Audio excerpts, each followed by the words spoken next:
Ditimbulkan di dalam tiap-tiap pondokan tidak menjadi gangguan bagi tetangganya. Di depan salah satu pondokan itu, sedang berlangsung sebuah transaksi yang menyebabkan daerah itu terkenal sebagai tempat wisata. Tempat wisata khusus hidung belang. Ini yang kamu bilang paling liar. Komar berbisik di kuping mucikari yang datang mengantarkan pesanan. Si mucikari itu mengangguk pelan. Sebelah tangannya mengacungkan jempol seolah memberikan jaminan mutu untuk produk unggulannya. Komar tertegun melihat jawaban si mucikari. Dia kembali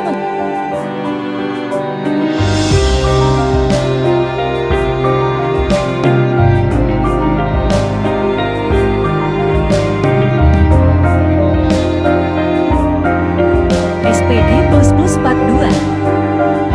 Mucikari itu terbelalak ketika melihat tumpukan uang kertas di tangannya yang berhelai-helai seperti daun selada yang dijejalkan ke dalam kantung plastik.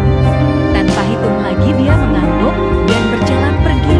Mobil yang dikendarai Komar langsung tancap gas meninggalkan tempat wisata itu. 3 orang di dalam mobil. Komar, Cecep, dan Tias.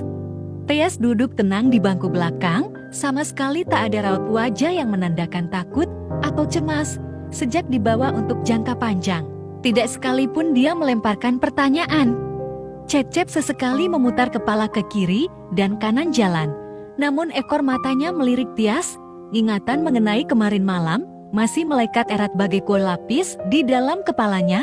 Begitu juga dengan Komar yang berkali-kali melirik kaca tengah sekedar untuk mencuri pandang kepada Tias. Entah karena ingatan semalam, atau memang Tias yang sangat wow, kedua pria itu tidak bisa duduk tenang di dalam kendaraan. Kaos dari bahan beludru berwarna krem yang dikenakan oleh Tias kelihatan seperti kekecilan. Menyala dan berbinar seperti mengundang mata untuk memperhatikan lebih lama. Hanya sehelai baju ketat itu yang menutupi tubuh Tias. Membuat ingatan mengenai semalam semakin sulit untuk dilupakan oleh kedua pria yang sudah berulang kali melap darah yang muncrat keluar melalui hidung. Rok pendek berwarna hitam secara menyolok memperlihatkan tungkai yang putih mulus. Tak pernah Komar membawa barang yang sepanas ini di dalam mobilnya yang membuatnya sesak napas dan berkeringat sepanjang jalan. Tias, tadi sudah dikasih tahu belum? Tias akan 1 bulan di Jakarta loh. Hah? Tias memajukan tubuh untuk mendengar lebih jelas, mencuat di antara Cecep dan Komar yang duduk di depan.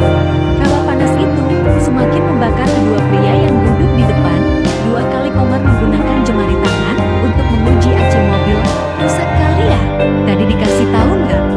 Tias akan 1 bulan ada di Jakarta loh. Cecep mengulang. Oh udah, jawab Tias. Tapi barang bawaan kamu kok sedikit sekali. Itu bajunya memangnya bawa untuk berapa hari? Memangnya bakal sering pakai baju? Mobil itu langsung oleng, melenceng sedikit keluar jalur. Iya, seringlah, kan gak selalu ada di dalam ruangan, si Cep berkata sambil melap darah yang meleleh di hidungnya. Waduh, Tias hanya bawa 2 stal dan sengaja gak bawa pakaian.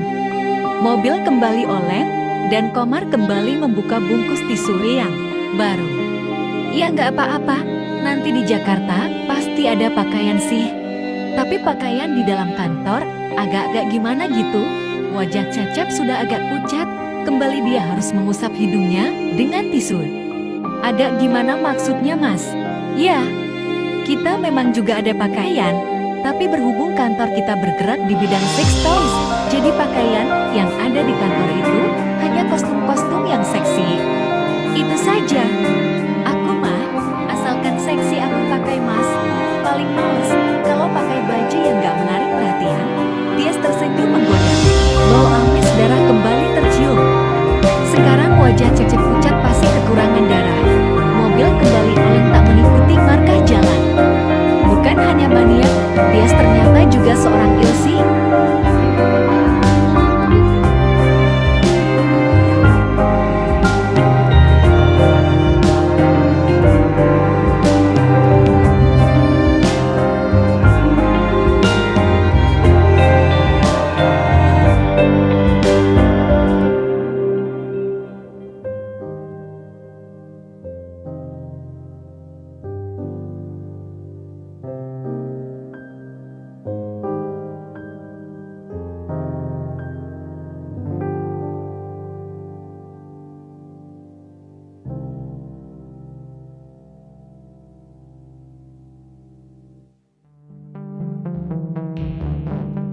Perjalanan selama 8 jam itu akhirnya berakhir dengan selamat.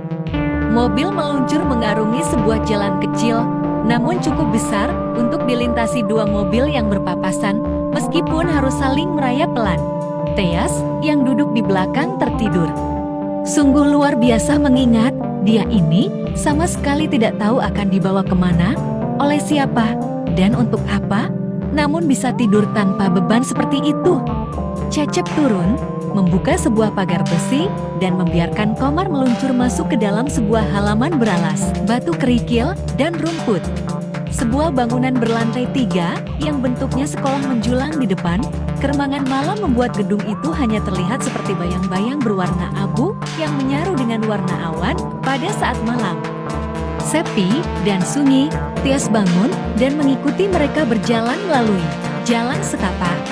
Lurus masuk ke bangunan 3 lantai itu, lantai bawah gedung lapang, dengan meja berderet seperti meja belajar di dalam kelas, namun berbagai macam gulungan plastik, kain, busa, dan berbagai macam peralatan seperti mesin jahit berserakan di seluruh lantai itu, yang luasnya melebihi lapangan basket.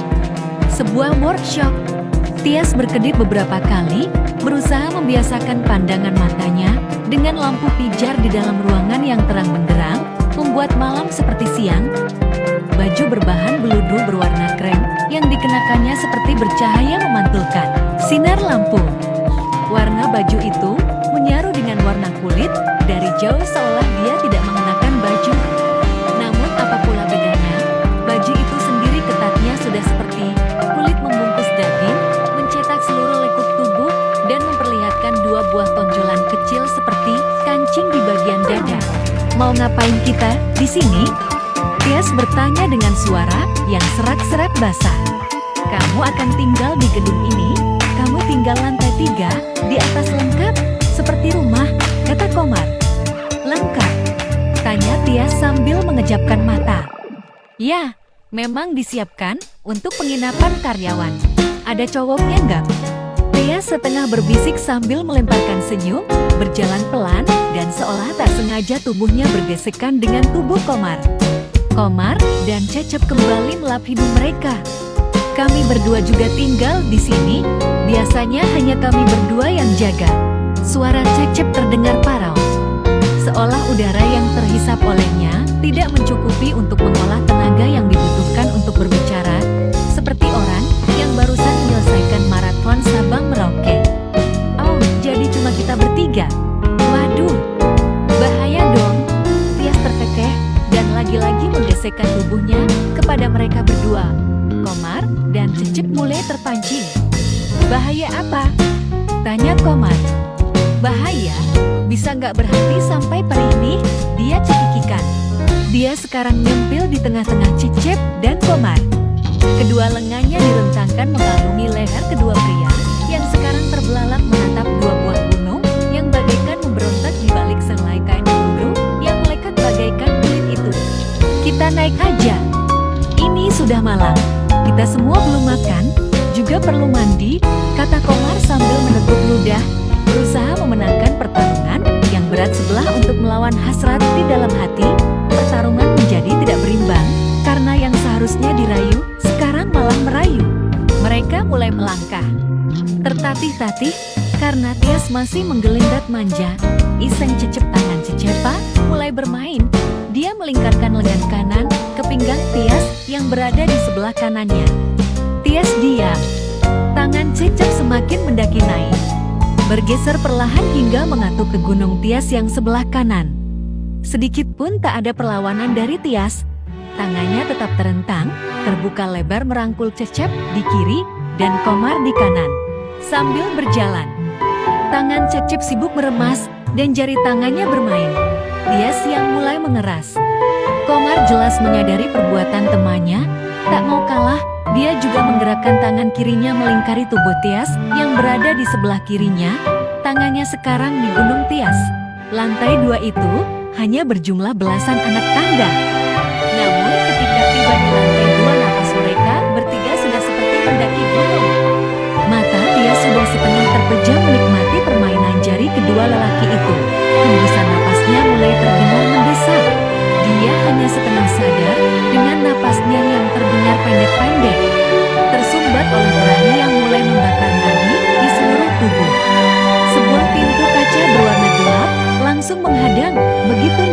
tiba di lantai 2, Komar memutar kunci dan membuka pintu itu, kemudian menyalakan lampu. Deretan patung manekin seperti di toko baju berjajar di sepanjang lantai 2 yang luas dan lengang. Mengenakan berbagai macam kostum yang berwarna cemerlang dan sangat berbeda dengan toko baju di pusat perbelanjaan. Kostum yang dikenakan oleh patung itu semuanya seperti irit bahan dan untuk kegunaan yang khusus. Baju suster, polisi, tentara, superhero, seragam sekolah, baju renang, baju senam, seragam pembalap sepeda, mini dress yang ukurannya seperti untuk anak kecil, celana hot pants, jumpsuit yang menutup seluruh tubuh, namun ketat bagaikan kulit. Semuanya pakaian yang sangat menantang. Mata Tias terpejam, tidak peduli pada sekitar, dan menikmati gerayangan tangan kedua pria itu. Desahan napasnya semakin keras. Di sini hanya ada baju-baju yang seperti ini. Cecep berbisik, tangannya masih bermain. Napasnya sudah tak beraturan. Udara yang masuk dan keluar seperti saling berlomba mendahului, demikian juga napas Komar. Hanya Tias, yang meskipun sudah seperti cacing kepanasan masih dapat bernapas tenang. Dia membuka mata, sekilas melemparkan pandangan memperhatikan baju-baju yang dipajang. Bagus-bagus kok. Mau lihat aku yang pakai? Tias berkata sambil mendesah. Dan sebelum mendapatkan jawaban tangannya langsung bergerak mengangkat ujung bajunya dan meloloskan dari kepala. Cecep dan Komar terbelalak melihat tubuh atas Tias yang polos. Dengan dua buah bulatan yang menggantung sempurna. Praktis hanya ada selai rok mini yang menjadi pertahanan Tias, itu pun hanya menutupi sebagian bokong, sebagian telah terangkat oleh tangan Komar yang mulai bermain di bagian bawah. Dalam keadaan terangsang gila-gilaan, tangan Tias mulai menjelajah pangkal paha Cecep dan Komar. Cecep dan Komar sekarang duduk mendeprok di atas lantai. Tias berlutut di depan mereka sambil membusungkan dada, memberikan gunungnya untuk dihisap, masing-masing ke bagian satu. Sementara, tangan Tias bekerja membelai-belai duku kembar di pangkal paha mereka berdua. Jemari tangannya dengan lihat membelai kedua buah duku itu, sesekali menggenggam dan sedikit meremas tongkat mereka yang telah berdiri tegak. Belum usai kekagetan Tias. Sekarang giliran suara keras dari Komar, sama seperti Cecep, tubuhnya bergetar, dia menghela napas panjang penuh kenikmatan, senyum puas mereka menghias wajahnya. Sialan, giliran suara Tias yang berteriak kesal.